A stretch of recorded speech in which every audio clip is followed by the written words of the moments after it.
Welcome back to Glows Off Fight Report. I'm Johnny. On this show, we break down the biggest stories happening in boxing right now, to fights being made, to what fight fans want to see, and different debates that are happening in boxing right now. Let's get into it. Let's talk about Tank versus Pitbull Cruz 2. There are talks about having a fight in the summer. I mean, do fans want to really see this again? I mean, look, come on, like Gervonta, he's just doing what Gervonta does, fighting fights that are tailor made just for him. I mean, the first matchup was very entertaining, very even, it seemed, because Gervonta's hand, I think one of it, like his right hand, it was messed up the whole time. So he was fighting with one hand, and it was a very close fight. Some people say that they call for the immediate rematch.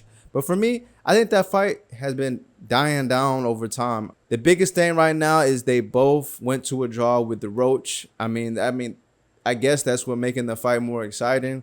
Let me know what you guys think if that helps it out. But I mean, to me, it's just another fight for Gervonta. It's gonna be an exciting, of course, pressure versus the Tank's power and Isaac Cruz. He always coming forward, always putting up. He's trying to take you out the whole time, and I feel like it's just tailor made for Gervonta, and I think they're gonna fight at 140. So Gervonta is gonna move up one weight class. So yeah, this is gonna be an okay fight. Do fans really want to see it? I'm not sure. Do I really want to see it? I'm gonna watch it. Okay, I'm not gonna lie. I'm gonna watch it because it's gonna be a good fight. It's gonna be an entertaining fight, more than less. And I mean, that's what boxing is. Mostly about is entertaining.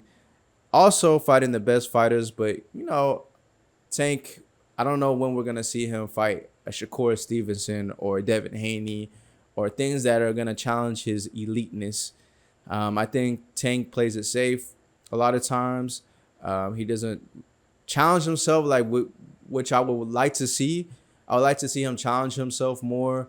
I would like to see him fight, yeah, like Tank. I mean, I would like to see Tank fight more better competition than what he's have been fighting in the past. I mean, Ryan Garcia, he fought, but he put Ryan Garcia on a rehydration clause, which, man, he doesn't look like the same Ryan Garcia. But I think Tank would have still probably won that fight. I don't know. I'm not too sure. I think it'll be a way different fight than what we saw in the past.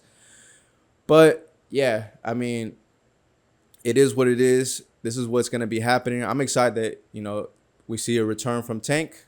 I mean, regardless or not, he is good for boxing. So get him back in the mix in the 135 division. I mean, he lost his belt, so that's out the picture. Is he gonna fight for another belt anytime soon? I'm not sure.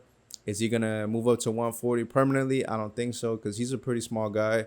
So I think 135 is his weight class, but he should challenge himself. He should want to fight Shakur Stevenson and guys like Devin Haney. But we just have to wait and see if Tank's gonna do that. I mean, he's getting older.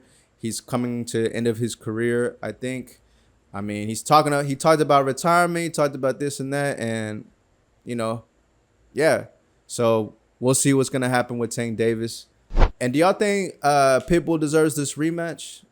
I mean, for the fight he put up with Roach, I think it's well deserved, and I think he did great. It almost went to him too, the fight with Roach. I mean, he was winning most of the rounds until the late rounds. Then Roach took the second half of the fight. But yeah, so we'll see, guys. Are y'all excited for Tank coming back? I can say I am. I want to see him. On to the next news. Jai Opetaia becomes the first Zuffa boxing champion under the Cruiserweight division. I mean, congratulations to him. Let's give him a round of applause.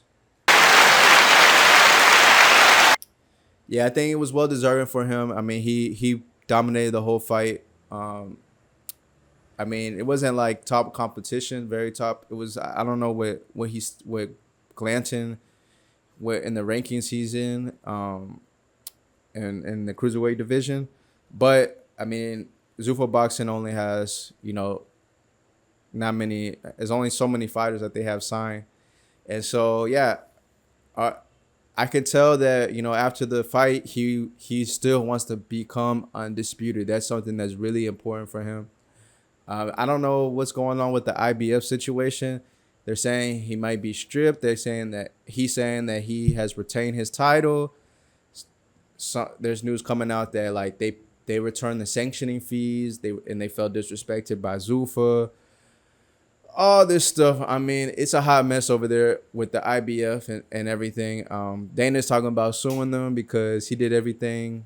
They felt like they did everything to keep that belt and to keep that belt going with Jai Opetaia.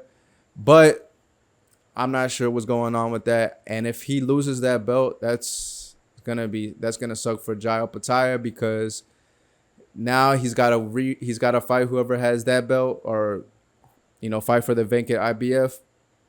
He's got to go get it back. And are they willing to work with Zuffa? Because it's already starting as a bad relationship. I mean, so man, I just feel bad for the guy. He seems like a good guy. He seems like he really wants to be the best in his division. And I'm hoping for the best. I'm hoping he gets to fight either David Benavidez or Zuro, whoever wins that matchup. So I don't know. I don't know what's going to happen, but hoping for the best. What do y'all think Jai Opetaia should do? Should he even still chase the undisputed, or should he's I think he should.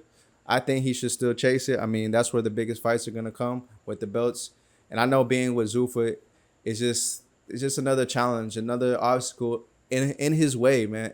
It's another obstacle in Jai Opetaia's way, becoming undisputed in my point of view. But I may be wrong. I may be wrong about this. Just the fact that Zuffa, they're already starting off. They don't want to work with sanctioning bodies. But them having Turkey involved, them having, being more flexible with fighters than like the UFC model. I mean, I think this is gonna be this is different. So I think the sanctioning bodies are still gonna be playing a part in this world because it is part of the boxing world, regardless if Zuffa is in it or not. So what does this mean for the cruiserweight division? Not sure. Like I said, hopefully we can get a big fight, a super fight with Jai Opetaia versus either Zuro or David Benavidez, the winner of that matchup. I mean, because I think he needs to be challenged because we haven't seen him really challenge another elite boxer. So we really don't know how good Jai Opetaia is. So yeah, let me know what you guys think. Recently, I've been scrolling on my social media and I've been seeing Keyshawn Davis beating up streamers and rappers and whatnot. I mean, I just saw him fight Blueface and he tore that boy up. Like you saw the difference between a professional boxer and an amateur boxer, because we see Blueface. Blueface, he's a pretty good boxer for being a rapper. So give him his props and give him his props for even getting in the ring with a professional fighter like Keyshawn Davis. I'm not sure if Keyshawn Davis went 100%, but he did definitely show there's levels to this. And he also beat up Dean the Great, which shout out to Dean the Great for getting in there as well. And yeah, I mean, this just shows the levels between the professional level and the amateur level. And we noticed that Ryan Garcia kind of started this whole streaming thing to promote his boxing. And now we see Keyshawn Davis hopping on this as well. I mean, I think this is going to be a new thing now for this new age of boxers. It's a good way to promote themselves. I mean, it's entertaining for sure. And Keyshawn Davis is really getting his name out there. People that like Blueface are watching that. People that like Dean the Great are watching that, or other in the streaming world, they're watching that. So I think it helps market him as a boxer, him as an entertainer, and everything. So yeah, I think we're gonna start seeing that. But do y'all think this is like? Do y'all think Keyshawn fighting on stream is good exposure? I feel like it is, just because it's a brand. He's a brand, and I think he's getting his name out there. Big debate in boxing right now. Claressa Shields saying that she can beat up Rolly Romero. I mean, I love it. I like this. I think Claressa Shields is very special. We all know how special she is. She's like what, 3 times undisputed, Olympic gold medalist. I mean, this she's a great, in her own right.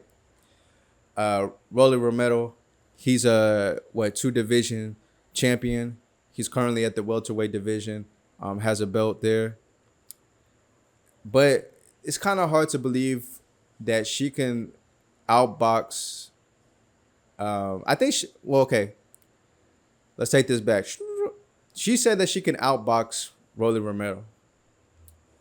I think she has the skills to do that, but can skills beat power? If they were in a boxing match without headgear, just straight going at it, I mean, that's hard. It's gonna be hard to say. Can she take a body punch from a guy like Rolly in the welterweight division who is powerful?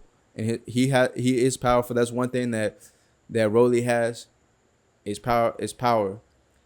Can she take punches? How long can she survive? I mean, that's the biggest question that I have. So I don't know if I can go with her on that and say that she can beat up Rolly Romero. I think if it was a sparring match, maybe, I think I would lean more towards on what she's saying. But I think if it's a real sanctioned boxing match, say in the fantasy world, they say that the women can fight the men, and then they match those two up. I mean, I'm not sure. I'm not sure. I'm not sure if she was gonna be able to win that matchup just because of Rolly's power alone, and he's got his own little skills. I mean, but I'm not too sure. I'm not too sure if she can do that. But I mean, I think she can take on a lot of maybe lower divisions. I don't know about champions, people that don't have as much power. I think she could take on, but it has to be in a lower division, way lower. So that's what I think. But do you think, guys, that skill can overcome power advantages? We don't know. We don't know unless we see. It's been a big debate. She's been on Shannon Sharp. She's been on different platforms talking about this. And a lot of people are either supporting her or saying that, look, Claressa, we love you, but I think you're reaching a little too far. Yeah, let me know what you guys think about that. Who wins in that matchup and why? Big news coming out. It looks like Haney versus Ryan Garcia 2 is going to be happening in September in Allegiant Stadium. Reason why I say this is because recently Devin Haney's promotion team on his the Instagram account, posted this on their story that this fight is going to be happening in September in Allegiant Stadium. I mean, finally, are they gonna have a fight? Is Haney gonna have a fight before then? And is Ryan gonna have a fight before then? I don't think Ryan will, just because he just fought this year. So yes, this is gonna be great. It's gonna be if Haney goes straight to this fight, that's the fight that he's gonna fight this year. It looks like it's gonna be a unification fight. It's gonna be a unification fight for the WBC, and I think Haney has the WBO. Not too sure. Don't take my word on that. But this could be one of the biggest fights in boxing right now. I mean, this has been going on, man. The press conferences are going to be off the hook, and this is real beef. And Ryan Garcia, he's going to come correct this time. He's going to make sure that nothing's in his system. He better, because we want to see this a fair fight. And is this going to be similar to the first fight, or is this going to be a totally different fight where Devin Haney straight dominates? Oh, man, I don't know. For me, this is 50-50. I'm leaning a little towards Garcia just because of the last performance and because of the history between them. So I'm not too sure what's gonna happen, but it's gonna be an exciting fight matchup. Like I said, it's gonna be one of the biggest fights that's gonna happen this year. If that is true, that it is happening at that date, that's gonna be a huge fight. And then, of course, it's gonna be in an arena in Allegiant Stadium, which is like the fight that I think Canelo and Crawford fought in. So this is gonna be a massive event. Um, is this the biggest fight you can make in boxing right now, guys? Let me know what you think. And who wins this fight, Haney or Ryan, and why, and which round? So yeah, let me know what you guys think. Speaking of big fights, who does Shakur Stevenson fight next? I feel like he's in a weird predicament right now, where like, Ryan was on the table. Who else? Ray Murataya. He might go back down to 135 and fight Ray Murataya. I mean, right now I think Shakur is in a weird situation. I mean, he's a tough fight too, but he's got 2 belts, so that he gives him leverage in the 140 division. This is hard because, he needs to fight big names. I think that's what Shakur wants too. He wants to fight big names, like a guy like Tank, a guy like Ryan. Ray Murataya, he's just not that big of a name. I mean, when you fight Ray Murataya, you're fighting for more legacy, just adding another belt in your arsenal of you're just adding another belt to your collection. I think they could fight for the Ring title, the Ring magazine title in the 135 division. Or for me, I would like to see him either do the Ray Murataya or face another fight another guy with a title in the 140 division and try to go undisputed in that division, because I feel it's just weird. Or he got to go up and fight like a Devin Haney or something, or I don't know. It's just weird. He's in a weird spot right now. I mean, I think the only 2 choices really is the Ray Murataya and just keeping in the 140 division and fight somebody that's a champion in that division. But yeah, but the biggest question is who actually says yes to Shakur and with fighting him. That's a big risk for them. They could lose. Like I think Ray Murataya is undefeated, so he could lose that matchup. Or anybody else that's undefeated in the 140 division that has the belt. Do you think Shakur Stevenson is being avoided? I don't think so. I think right now, like Ryan said he would fight him, but Ryan's got Devin Haney. That's a bigger fight. They have more story. They have, beef.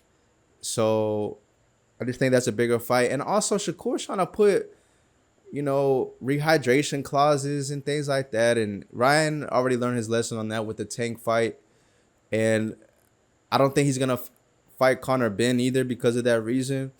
I don't know. Conor Benn said he will fight him, so maybe he fights Shakur Stevenson. I think that would be a great fight, entertaining fight if that happens. But I don't know, because now Conor Benn is with Zuffa. It's just all these little obstacles that they got to hop through. But hopefully we can see Shakur again this year. And yeah, that would be one of the bigger fights happening in boxing right now. And let me know what you guys think about the topics we discussed. Drop down your predictions in the comments. Like, subscribe, do all that good stuff. And thank you guys for joining Gloves Off Fight Report. I'm Johnny. Peace and love.